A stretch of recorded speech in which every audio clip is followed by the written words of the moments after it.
Hello, Laugh Cry Club. This is Joy. This week we're doing something a little different. We are each recording a voice memo reflecting on the year of 2025 because we're here. And in December, we're going to treat it as though we are reflecting and being thankful on the year instead of focusing too much on New Year's resolutions and 2026. We really want to pause and think about what happened in 2025 and just kind of share what lessons came to us individually throughout the year. And maybe you can do the same and see if that's helpful to you. Or it's nice to see where we've been and it's nice to see where we've grown. So I was looking through my old photos of this year. So of course we can do that now with our iPhones and kind of see where we've been. And it's just so fun to kind of see what we did throughout the year.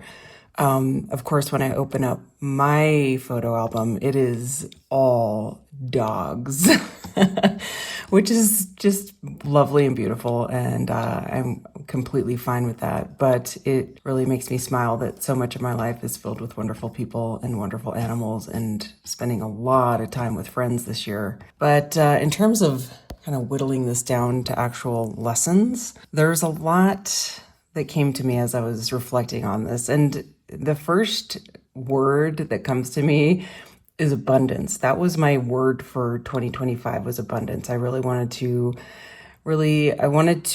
look at where things were already abundant, but I also wanted to attract abundance in my life. And I would say that halfway through the year, sometimes I forget. I think it's really common for us to forget about what we're working on.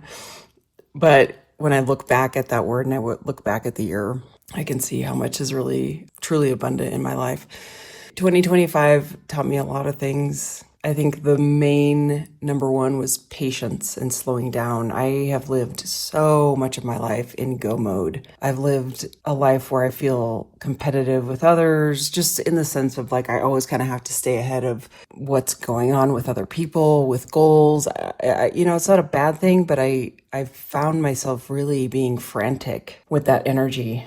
And this year I felt a significant slowing down of that energy. So it was almost like my nervous system was like, just kind of enjoy where you are. And especially because last year we moved and it was very busy in 2024. So 2025 felt very much like just kind of settle where you are and be very present with where you are. So rushing has never served me well. It always makes me feel like I'm not doing enough. And I think that was an energy shift this year of like, you don't always have to be on go mode and your worth is not wrapped up in always going. So my life kind of stopped feeling like a crisis once I quit treating it like everything was just always something to be done or something to check off your list. I'm really grateful for that. The other one was, you may remember this when we talked about it on the podcast, but I did a lot of self-sabotage and I would often, let me back up a little bit because about a year ago, so right now we're recording this end of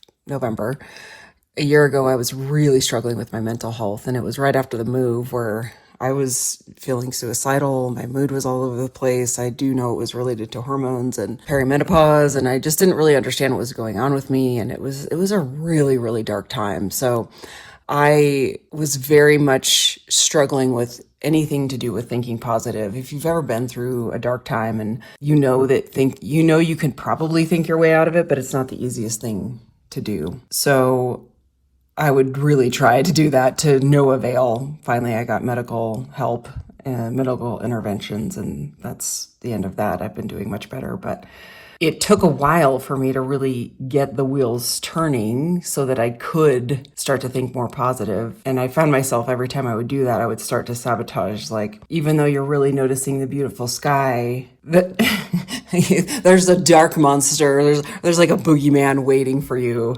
around the other corner. So don't get too excited. So I remember talking about that on the Laugh Cry Club here. And I had this aha moment of, oh my gosh, I don't need to self-sabotage. I can just live in the moment of happiness and just let it be that. So how I did that was anytime I would have this, a happy thought followed by the, oh my gosh, why are you getting so excited? Life isn't going to reward you, or, good things don't always happen to you.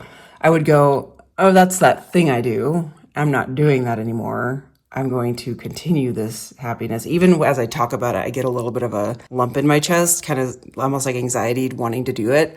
But I sit with it and I recognize it, and I'm like, you don't have to do that. It's okay. You're okay. You're safe. Work in progress.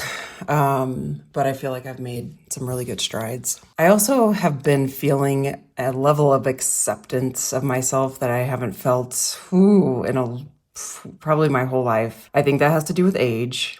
I spent so much of my life not loving my body, not loving how I looked, being really self-critical, comparing myself to others, thinking I should look a certain way, trying to make myself smaller, suffered with some eating disorders when I was in my 20s. And so I think that was a big aha this year of, I'm not so concerned about this outside approval, what I need to look like or what I should look like. And that's been just such a gift. How do we get there? I don't know. I think time, and I think a lot of mindfulness, kind of getting sick of my own BS. So there's times where now I might think about looking a certain way or, just not liking something about myself. And it's like, I'm just too tired to think like that anymore.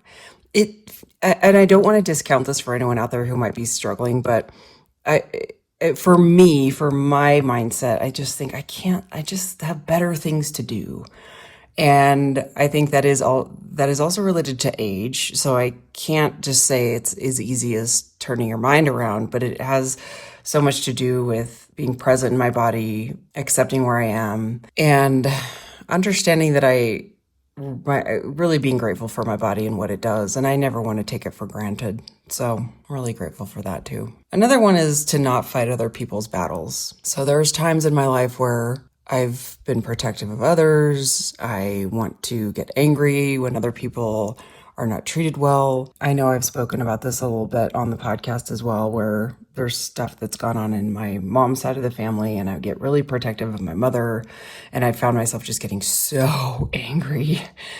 I had to really dive into that to be like, you can't fight other people's battles. You can talk to the person you love and you can share your feelings, but I was harboring so much resentment that really felt like I can't let that continue to bring me down. And that's a really hard one because one of my trigger points with emotions is that I just don't like when people don't take accountability for their own behaviors. Oh, even saying it right now, I just get so frustrated. So I'm not over it. I think it's just like we've talked about so much on the podcast is like so much of what we do is awareness.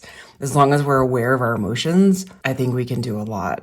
We can do a lot better. So I'm doing a lot better with not fighting other people's battles and don't pick up the emotional backpacks of others. It's so easy for us. I mean, we do it all the time. I'm sure you do it. I'm sure we all do this, is anytime you see someone else doing something that maybe you wouldn't make that choice, or you're like, why are they doing this, and making judgments or whatever it may be. It's so easy to judge, but we're not living their life, and we don't have the emotional baggage that everyone has that maybe makes us make certain decisions. And it's like, good for them, but it's not for me. However, I understand it is hard when you see kind of like the train wreck coming and you just want to try and stop it, but you can't. Some situations you maybe can, but for the most part, we have to just put that battle down.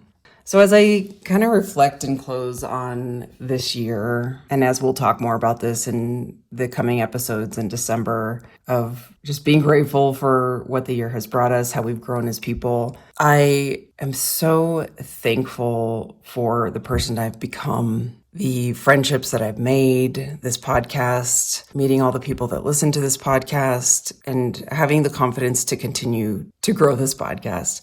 I love working with Rebecca and Chelsea. I feel so blessed that I get to do this with them every week. Proud of myself for following through. I think there's times where, like I've mentioned before, self-sabotage can really be one that causes me to not follow through with things or doubt myself. I'd say doubt is a big one. So, I think the person that I've become this year is someone who's like, you know what, this is going to not be easy, but I'm going to do it. So, for example, Rebecca and I did High Rocks in Vegas in February of 2025.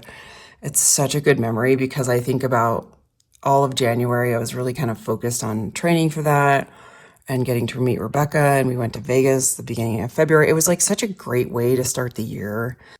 And then I got to do some trips with friends this year and just spend a lot of time laughing.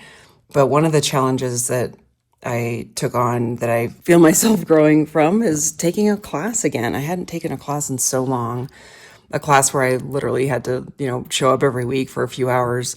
I don't think I've done that since grad school. And that may sound like such a small thing, like, oh, big whoop, you took a class. Plenty of people do that. But I have such an aversion to like sitting and learning. I think once I ended grad school, the continuing education was enough for me. And, grad school was so much work that I just remember being like, I never want to look at a textbook again. So the fact that I came back, I don't know, how many years has it been? Almost 20 years since I graduated grad school, to do a class again was a big deal. And as of this recording, when this drops, I will be done the day that this episode drops. It will be my last class. And that is a huge accomplishment. And I am so grateful for that opportunity, for that learning, for meeting more people and finishing out the year on such a good note that way. And it also inspired me to sign up for another class the beginning of 2026. So on the funnier side of things, I have watched a lot of really wonderful, trashy reality TV that kept me going and kept my brain clear, because you don't need brain cells to watch reality TV. I am just feeling all the love from all the friendships I have. I encourage everyone to reflect on the year and do this for yourself, even if it's just like in your brain, of like kind of go through your photo album and look at all the things you did and all the things that you experienced. And, we can't always live in that deep thinking side of our brains, but it is such a nice place to be reminded of, and take that time to connect to your soul. Okay, well, I'm going to wrap this up for my voice memo, but I'm so grateful for you listeners, and we will see you next week. The three of us all together doing what we do with our laughs and our cries. And like I said, we're going to focus on the reflections of 2025, the lessons we learned, how we've grown, maybe kick some ideas around for what we want to become in 2026. I think that's a better way, actually, as I'm saying it. I think it's a better way to think about 2026. It's like, who do I want to become? I don't really want to focus on resolutions. I want to look at like, okay, what's the type of person I want to become? Yeah, that sounds good. Okay. I love you guys. Hey, Laugh Cry Club members. Welcome to the 2025 year in review of Rebecca's lessons. So 2025 has been, it's been one heck of a year. I don't know if all of you have been feeling it, but I have. So I think I have about 5 lessons. I don't know if I'll get to them all, but I think my number one lesson that I've learned in 2025 and my thoughts on it is when life gets hard, I always come out on the other side. Life has a way of opening up in unexpected directions, and especially when I least expect it. And I'm hoping this is something that you all can relate to as well. But at the start of this year, I had spent the first 3 months feeling depressed, disconnected, insignificant. My values were no longer aligned with the company that I had been working for, and I'd been applying for other leadership positions, and I'd make it to the final rounds over and over and over, and I kept falling short. And eventually, my frustration, I think, pushed me into a place to shift my perspective. And I realized my worth couldn't be defined by anyone else. So I took charge, and I made a big, scary decision. I chose to walk away. I didn't even have a fully set up plan, but I have reinvented or begun again over and over in the past. And so I guess part of me trusted my process and that I could do it. And this choice of walking away opened a door to creativity, for my creativity to return. And that's actually where I thrive. I have realized that I thrive in creativity. And so stepping back allowed me to build something of my own. And from that space, I also found and accepted a position with a different company that truly aligned with my values and appreciates what I bring to the table. So I guess my takeaway message from this lesson of life getting hard, and I always come out on the other side, is that life sucks, but it's also beautiful. Even through self-doubt, you can do hard things. You are your own cheer squad. So interlace those hands and launch yourself into the air. All the cheerleaders out there will know what I'm talking about, but you always have safety to fall back into. There's always a basket to catch you. So that's one of my biggest lessons. Another important lesson that I'd love to share with you all, since you're here on this adventure with me, is luck is not coincidental. I feel that I'm lucky because I take chances. I allow myself to be vulnerable with others despite not always feeling safe in the past. I've learned that you can have a corrective emotional experience. Thank you, Chelsea Walsh, for bringing that home to me. I believe we find our own way to people who will keep us safe. I feel so lucky that I was placed in this coaching class a year ago with an amazing group of women that were just all vibing at like this really high vibration level. And through that experience, I found myself invited into a smaller group within the group. These 4 women have been so accepting, and I feel absolutely safe with them and accepted. They've accepted me and my vulnerability, which is sometimes kind of new to me. And so it made me start thinking about, I feel really lucky to know them. But it's not luck. I took the chance to be open with them. And so I want to encourage you all that you have the ability to be lucky as well. You just have to take the chance. And let me tell you, I don't feel like luck is coincidental. We actually make it happen. So my thought on this is good things happen only once you've put your fear on the shelf. Take the chance, put that token in that slot machine called life, and pull the lever with all your might, and you too will find luck. Another lesson that I've learned and has been kind of bouncing around all year for me is something I've known for quite some time, but it's just really resonated more with me, is that holding space is an honor. Now, as a therapist and a mental health coach, I've held space for others for years to support people in their process. And I've always felt honored and privileged to be part of their journey. I've been witness to countless transformations and hard realizations through the past.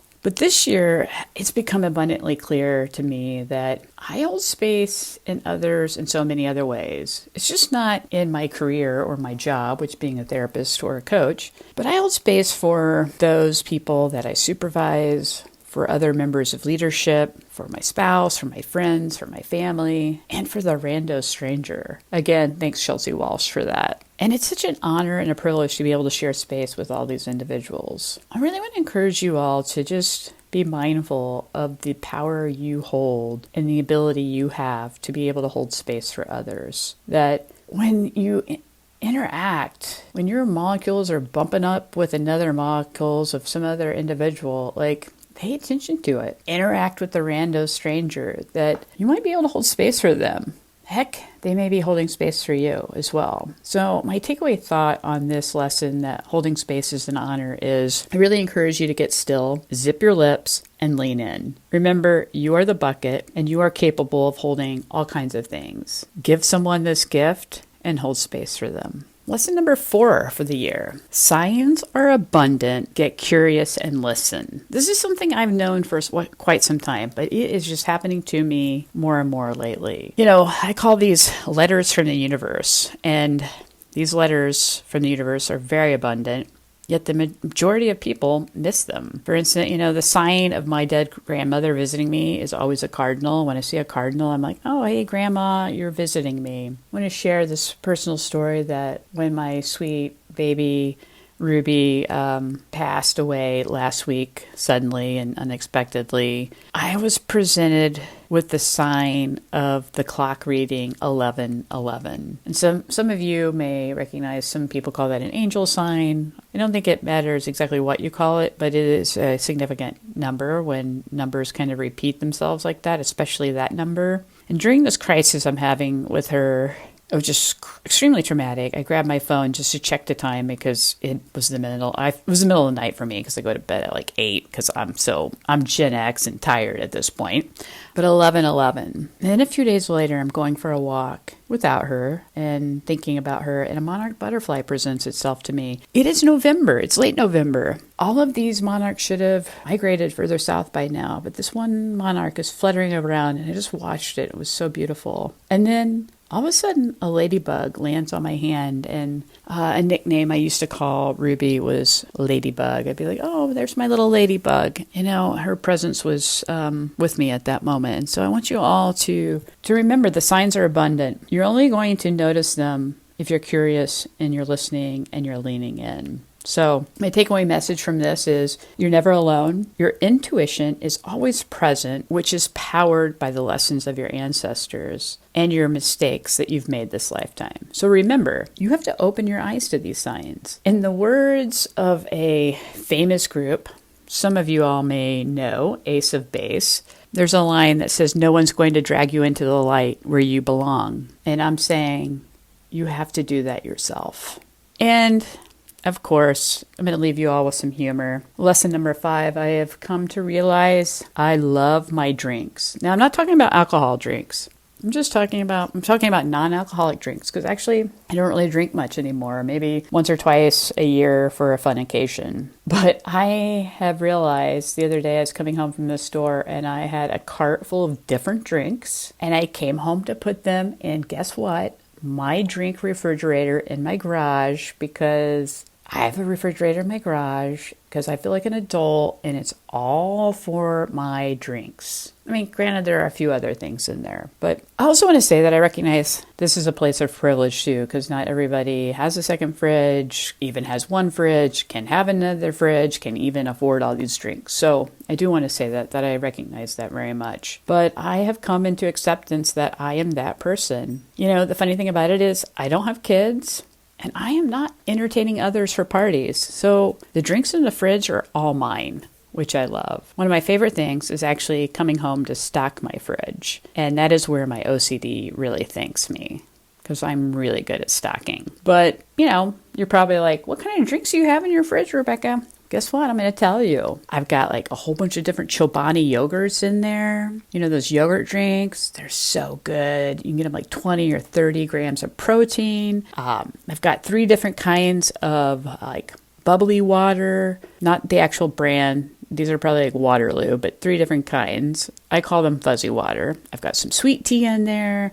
I've got 3 different types of protein drinks. There's a little bit of wine in there. There's a little bit of beer, which probably needs to be thrown out because it's been in there over a year and I don't drink it. There's some almond milk in there. And last but not least, I've got my Red Bull. So my takeaway messages about this is it's important to recognize who you are, what your wants and your needs are, know your values and your mantras, and accept you for you, and find the humor in it. Gosh, life's hard. We gotta laugh at ourselves sometime. And I can tell you, I'm probably laughing at myself multiple times a day. I try to make other people laugh, but I'm probably make myself laugh more. So thanks so much for listening all year long, Laugh Cry Club members. I love this clubhouse. I love you all. Thanks for showing up for us. We couldn't do this without you. And I can't wait to see what 2026 brings. So think about these lessons. Feel free to write me and tell me what you think about them, or write me and tell me what your lessons are for 2025. I'd love to hear them. Thanks, everybody. It's Chelsea from the Laugh Cry Club. For somebody who does a lot of talking, my God, I feel vulnerable right now. Wide open, raw, and exposed. So to help tether me through this voice memo, I'm imagining you, my dear friend, sitting in front of me cross-legged on the floor, us holding hands, looking into each other's eyes, and I'm thanking you for holding space as I share my truth, and I'm thanking you for being a witness to my recap of 2025. I feel like I was once a very put together puzzle, and now that puzzle's been thrown everywhere. And there are pieces and pieces and pieces of this puzzle. Some are old and familiar that I find on the floor, and other ones I'm like, what the fuck is this? Was this ever in this puzzle?